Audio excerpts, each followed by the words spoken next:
Então, aqui nós temos para hoje, né, as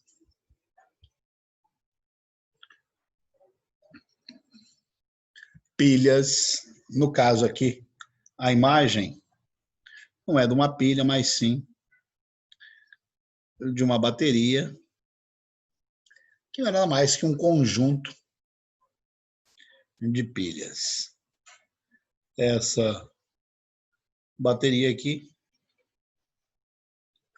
comercialmente utilizada, é uma bateria de 9 volts. As pilhas padrão são pilhas de 1,5 volt, ou de tensão gerada de 1,5 volt. E aqui nós temos uma correspondência a 6 pilhas. Pode ver se as pilhas estão funcionando, se ela tem carga.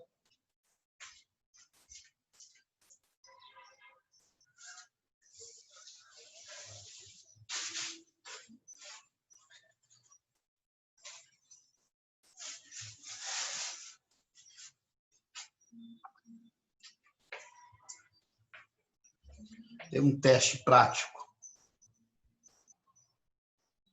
Para verificar se uma pilha tem carga ou não, que é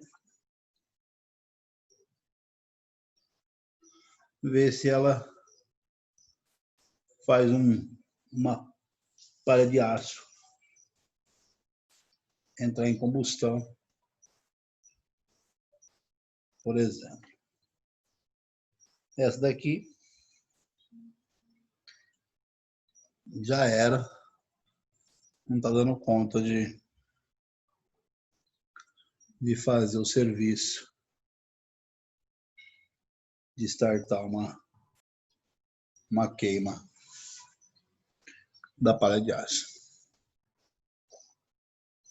Depois eu encontrar outra, eu mostro uma pegando fogo aí, a partir do fluxo de elétrons.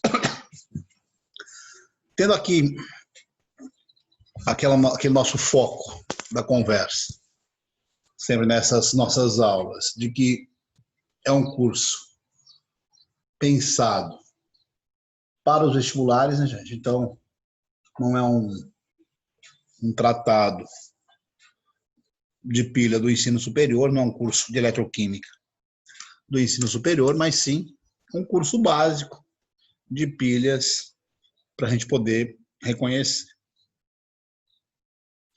O que tem de marca nesses sistemas é que as pilhas são resultantes da combinação de duas semi-reações. Uma semi-reação de oxidação,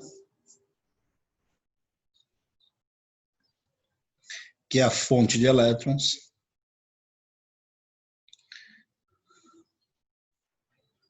uma semi-reação de redução, que é a semi-reação coletora de elétrons. Eu vou adotar,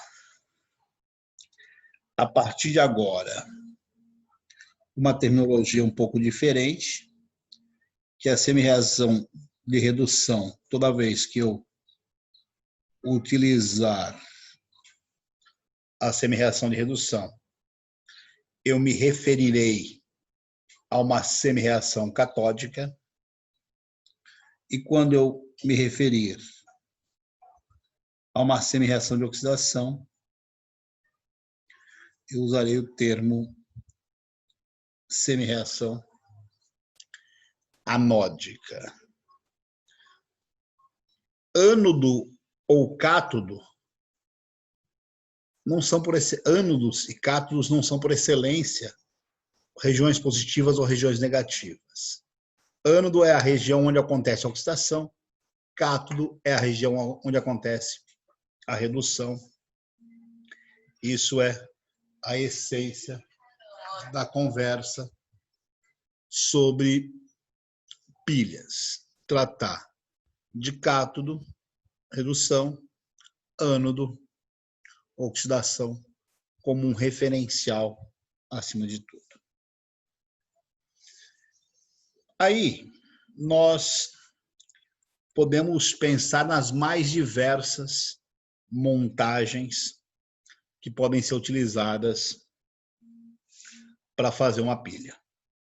Desde uma pilha de base alcalina, como essa aqui, produzida na Malásia, pela Eveready, que é a marca dessa pilha alcalina. O fato de ser alcalina tem a ver com a questão do meio em que ela está inserida. Você tem outras pilhas de mercúrio, pode ter pilha de prata, pode ter pilha de lítio, como nos nossos modernos celulares, nos nossos computadores. Nós podemos ter hoje em dia pilhas a combustível. Então, é um dado interessante, né? Companhias automobilísticas anunciam pelo mundo afora aí que vão abandonar o motor a combustão nos próximos 10 anos. Mas, em momento algum, que elas vão e apontam, assim, de maneira contundente, que elas vão deixar de usar combustível fóssil, que elas vão deixar de usar petróleo. Olha que coisa louca, né? Vão deixar de usar motor a combustão, mas vão continuar usando gasolina ou álcool ou qualquer outra coisa para alimentar o que a gente chama das pilhas a combustível, que são uma grande sacada do ponto de vista tecnológico, uma evolução dessas nossas pilhas. As pilhas, do ponto de vista histórico, a gente tem uma pilha de referência, que é a chamada pilha de Daniel, acho que é assim que pronuncia, ou Daniel. É uma pilha padrão, uma pilha de referência. Então, o nosso estudo ele é feito basicamente a partir desse apetrecho tecnológico, que é a pilha de Daniel ou a pilha de Daniel, que é demonstrada aí nos mais diversos cursos. Eu faço questão de montar essa pilha porque aparecem em provas, muitas vezes, pedindo para vocês montarem esquematicamente uma pilha como a pilha de Daniel, por exemplo.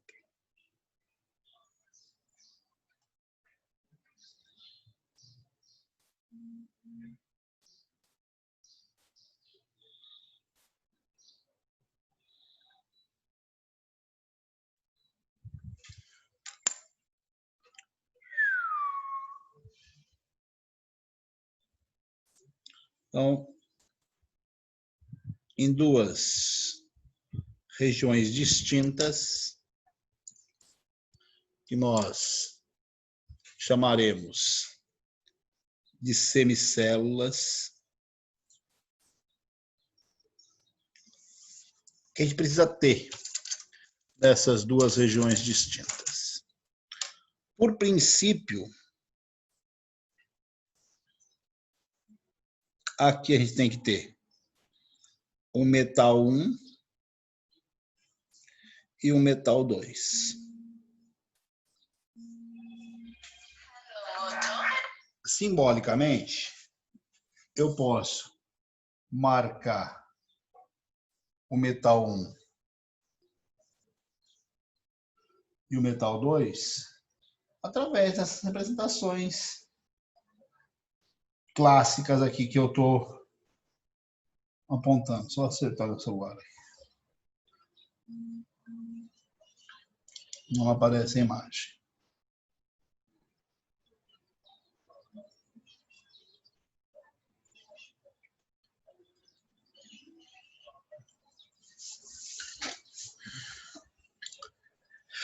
Eu tendo o metal 1 e o metal 2, vou chamar isso aqui de X e esse de Y. A pilha primordial, aqui tendo um X+, aqui um Y+. Nós chamamos esse par X mais elétrons e esse par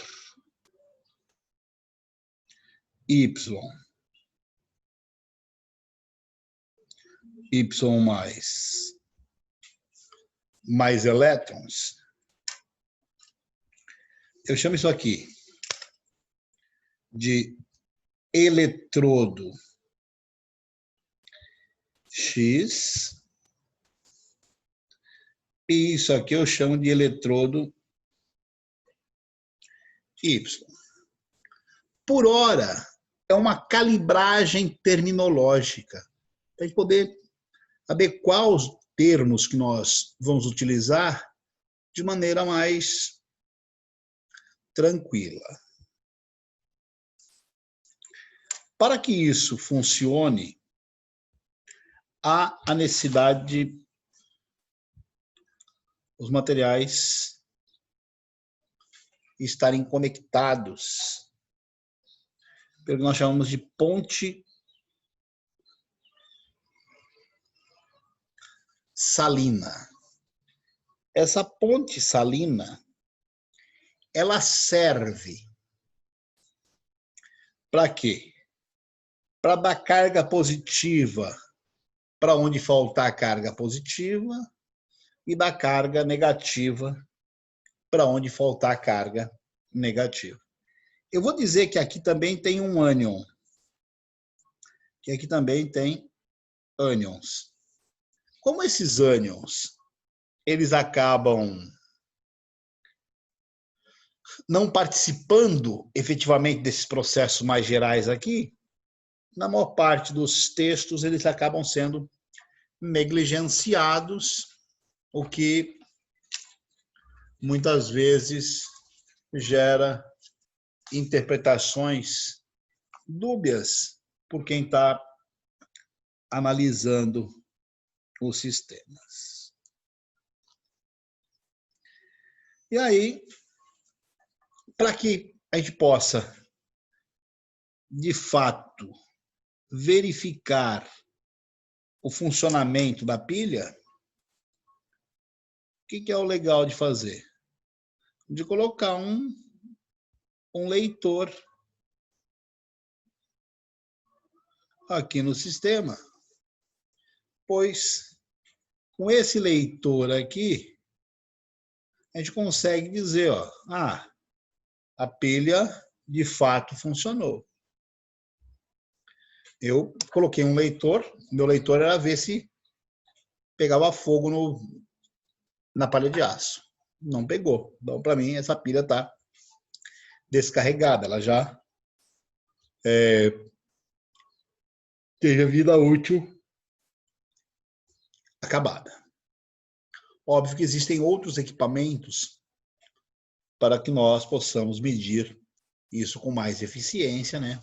Nós temos os potenciômetros que conseguem fazer essas leituras, essencialmente são potenciômetros da forma de multímetros, medem voltagem Então, medem tensão, né? Não vou falar o termo voltagem aqui, mas medem tensão, medem corrente em amperes. Um cara fala, mede a amperagem, para nós é corrente. Mede voltagem, para nós é tensão. Vai dizer que cada vez mais há uma tendência da integração da física e da química nesses conceitos.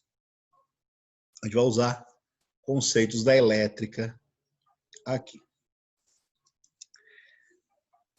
Eu não vou colocar o sentido, mas o que é fato é que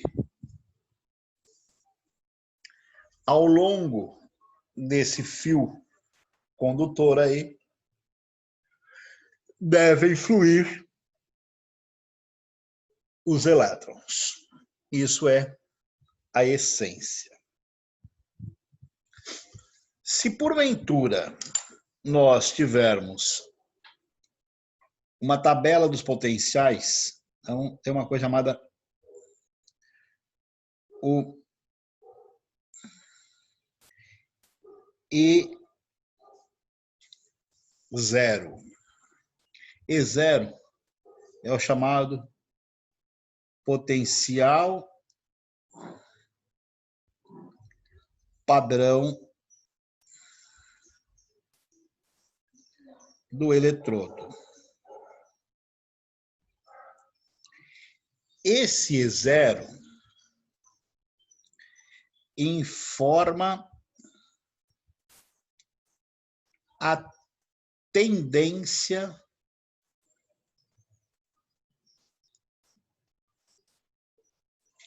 reacional. Quanto maior um E0, esse E0 ele pode ser de óxido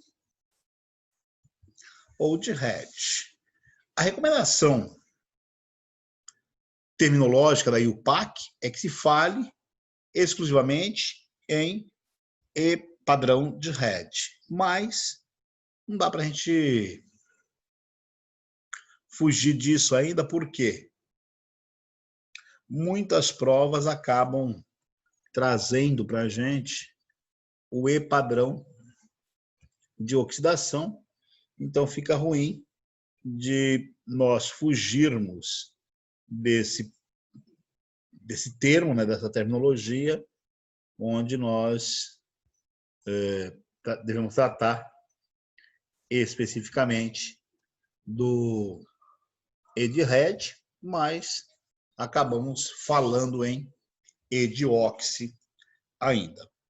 Então, este E padrão, ele mede a tendência que um eletrodo tem de se oxidar ou se reduzir.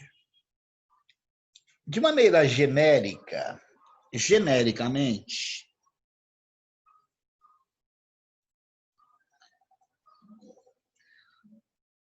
vocês sabem que toda vez que nós tentamos fazer generalizações, elas acabam tendo limitações, né? As generalizações têm limites. Então, genericamente, o E de Hertz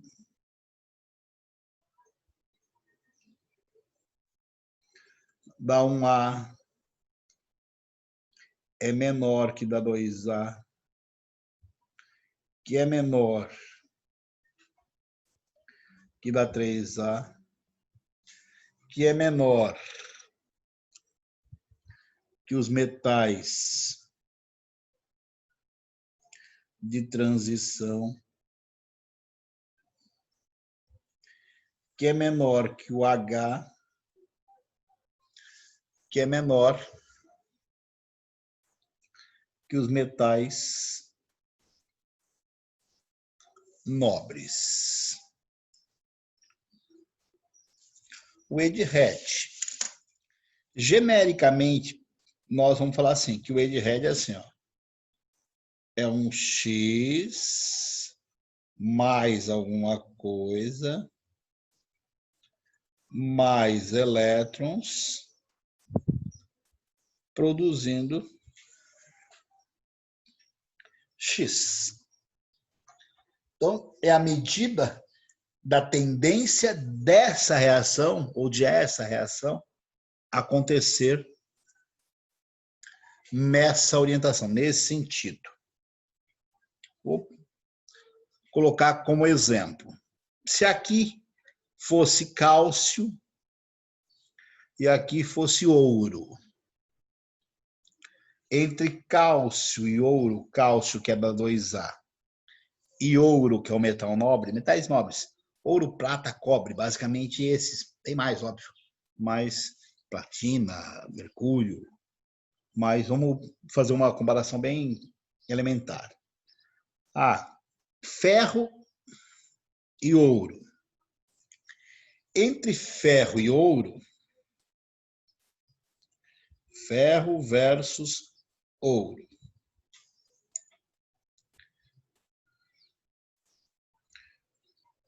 O eletrodo de ouro tende ou tenderá a sofrer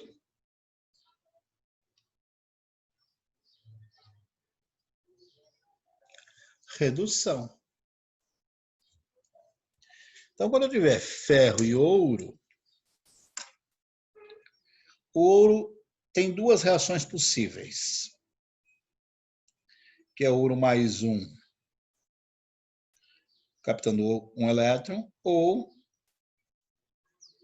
ouro mais 3, captando 3 elétrons, virando ouro, ou ainda ouro mais 3 virando ouro mais 1, que eu não vou me ater a isso por hora. Já, se eu tiver esses dois, o ferro, ou ele sofrerá esta reação, ou sofrerá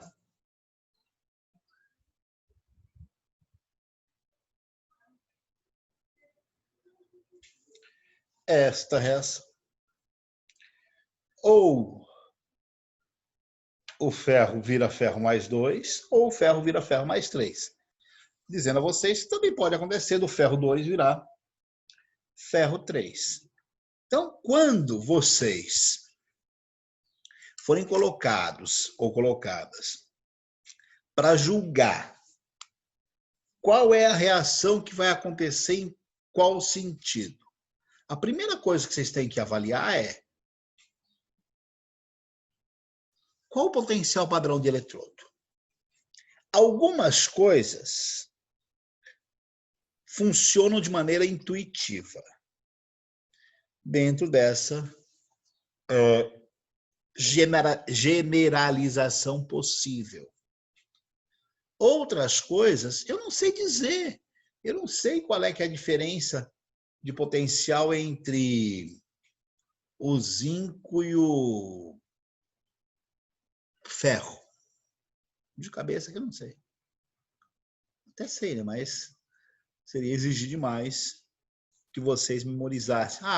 Tem lá uma pilha feita de cádmio e